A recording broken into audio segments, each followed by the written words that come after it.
Yeah, man. Vezi figuri, man, pe metru pătrat de meltean și țărănui transpirat. Figuri de cocalar găinare, fără o lețcaie în buzunar. Figuri geometrice de margolan, care cred că viața înseamnă numai hârfe și bani. Figuri de mari bogătani, care se uită la tine ca la un animal.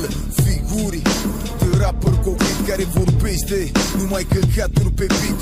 Figuri de prăjit și de hipster goat, care a luat LSD și crede că e avansat. Figuri de bucureștean, de parcă în capitală n-ar mai fi niciun țăran.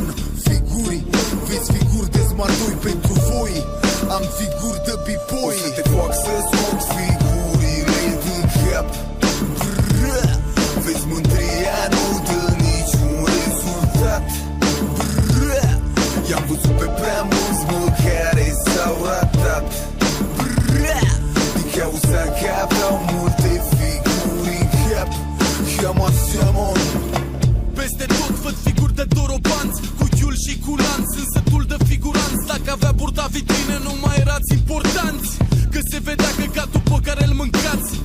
Nu halesc figuri de șprițare, care se îmbată și apoi secretari.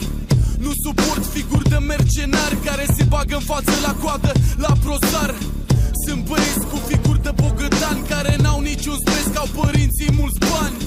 Misa luată, harfe de mafiot, care vinde un gen și se dă interlop. Figurile-s peste tot, dragii mei, mulți se dau armăsar, dar nu sunt nici